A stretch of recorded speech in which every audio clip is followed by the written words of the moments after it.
मृत्यु पर कुछ विचार।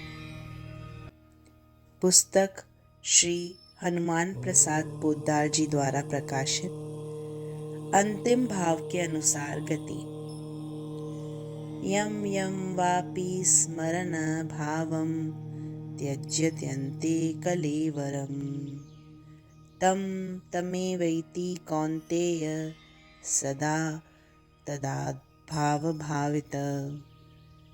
अंत समय में जिन जिन भावों को स्मरण करते हुए मनुष्य देह त्याग करता है, हे अर्जुन, वह सदा उसी भाव से प्रभावित रहता है और वही भाव उस भाव के अनुसार देह प्राप्त करता है। अंतिम समय का क्या अर्थ है?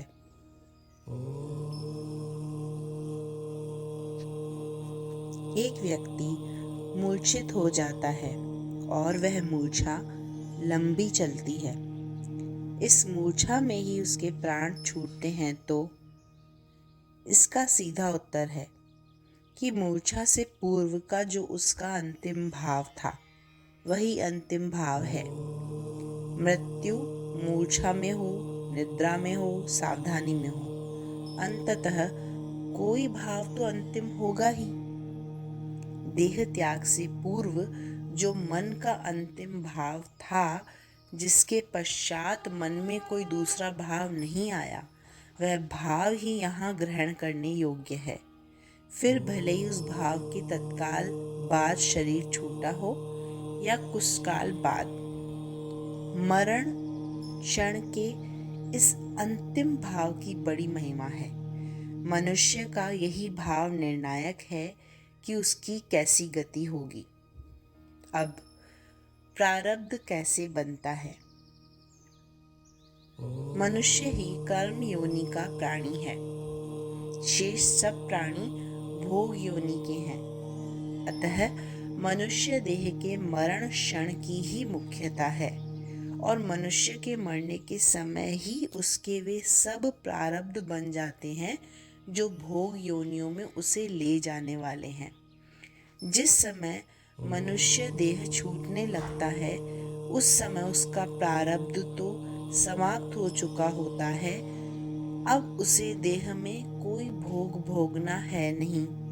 अतः इस जीवन के क्रियमण कर्म संचित में मिल चुके हैं। केवल संचित कर्म के संस्कारों की राशि रह गई है और इसी में से उसका नवीन प्रारब्ध बनना है।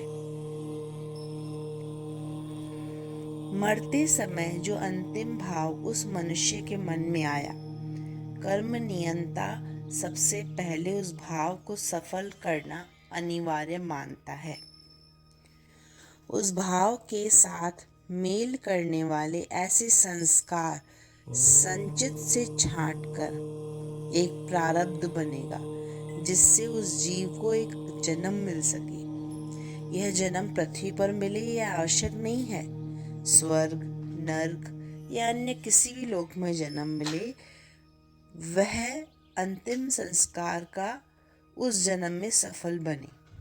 अब यह जो एक प्रारब्ध बना, उससे मेल खाता दूसरा, दूसरे से तीसरा, इस प्रकार प्रारब्धों की लड़ियां बन जाएंगी और यह श्रृंखला वहां समाप्त होगी जहां अंत में फिर मनुष्य जन्म मिलने वाला प्रारब्ध बन जाए।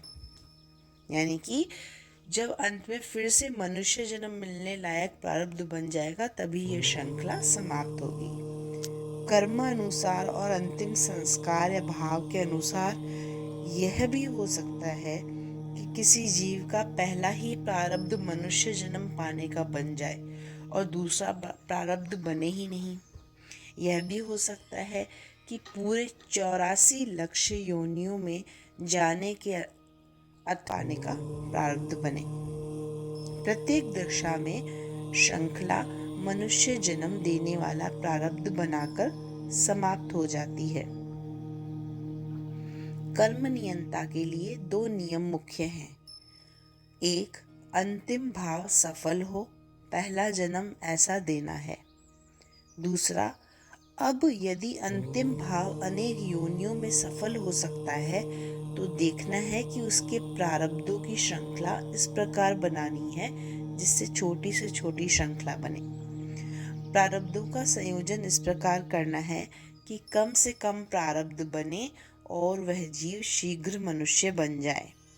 दयामय भगवान का ही यह परम दयापूर्ण विधान है कि जीव को बार बार यथासंभव शीघ्र अवसर मिलता रहे साधन भजन के द्वारा अपने संचित अशुभ राशि को भस्म करके जन्म मरण से मुक्त हो जाने का। जय जय श्री राधे श्याम।